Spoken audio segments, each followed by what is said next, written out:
We're here at Gamescom 2024 and we just played the Dark Souls of climbing games, Cairn. Chris, I know you're a fan of climbing and climbing games. Tell me about Cairn. Cairn is an indie game developed by Game Bakers, which is a French studio, and it is, as you said, an attempt to make a kind of not exactly realistic but quite challenging and unforgiving climbing game. Now, like last year we had Jusant, which for me when I played it, it was not enough of a kind of climbing challenge as maybe I'd expected. But this feels much more like you're trying to be very careful about how you're placing your hands and feet. It's got this quite kind of unintuitive control scheme to start with. Yeah, it reminds me a little bit of Quap, but a much exactly more what considered Quap. Yeah, so but unlike Quap, where you're controlling all four of your limbs, you kind of place a limb, and then the game will kind of guess what limb is then best to move next for you to keep climbing, which can be a little bit weird, and you end up with your character kind of contorted in some very strange positions. But once you get the hang of that, no pun intended, it's actually quite thrilling.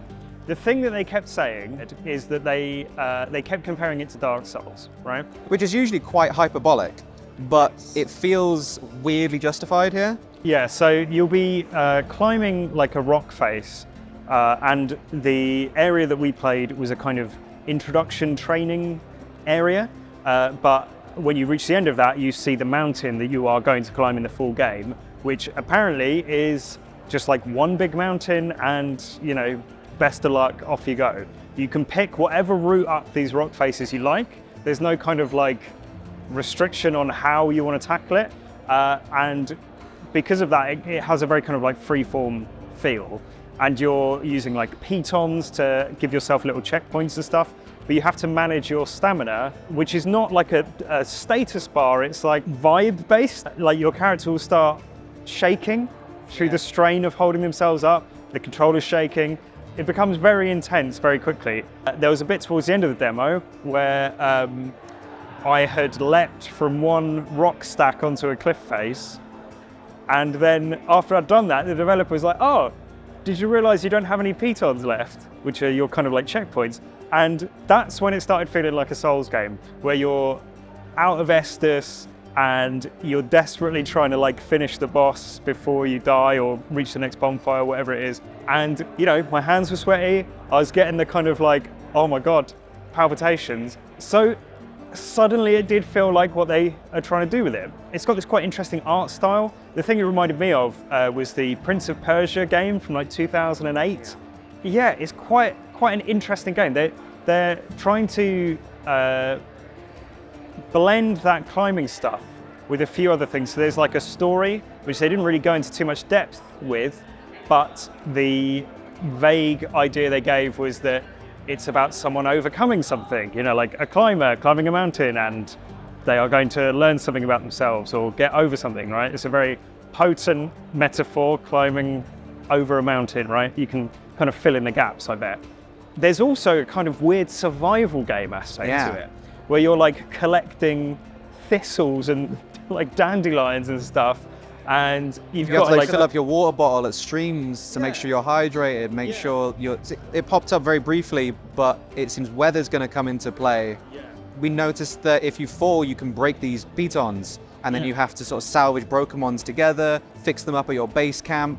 He was talking about if your fingers can break, and then you have to go and tape them up. And that again leans into the sort of Soulsy element where you're like, oh, I want to use the resources, so I'm, you know, full belly and lots of stamina, but what if I need it later in the mountain when resources are scarce because it's all snowy and icy and thistles and dandelions won't be growing? Yeah, and I think probably people will look at the game and maybe think that it's a little bit twee, because it's got that art style, and there's a little climbing robot who like you're attached to, which is quite fun. But one of the things that you can do is salvage gear from dead climbers who have either fallen or like perished on the side of the mountain. So there is potentially like quite a bleak undertone to it, but it's really interesting. I'm quite, you know, interested to play more of it. We only played it for about half an hour, like passing the pad a couple of times. but they think it's like an 8 to 10 hour game. And I feel like it's going to be quite fatiguing to play it for a long length of time, right? Because it's quite involved and it can be quite stressful. In a world where we've had people playing games like Getting Over It or Chained Together, what people call like rage games. Yeah.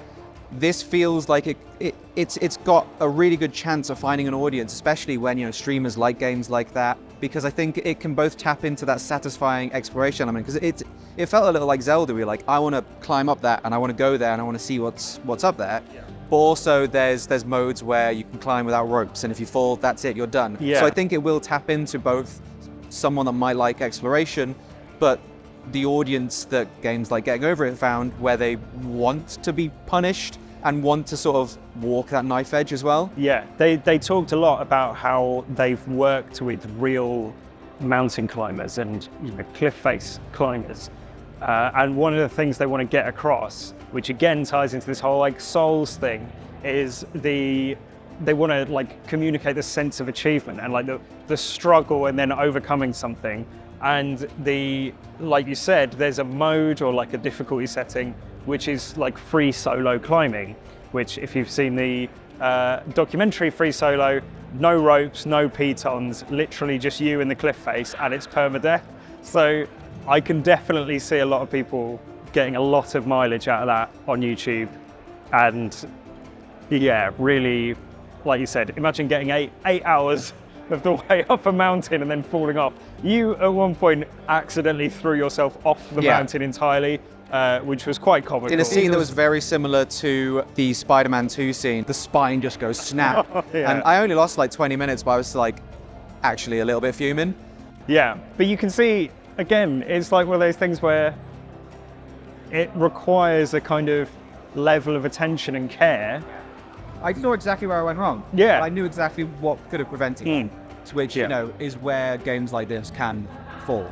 Yeah. They need to be able to communicate to you like, you could have done better, but this is actually your fault, not the game's fault. Exactly. So yeah, really interesting to play a little bit of it, and I think the game's out in 2025. So, you know, if you're interested in kind of interesting little indie games or climbing, then look out for Cairn. And for everything else GameSpot 2024, stay tuned at GameSpot.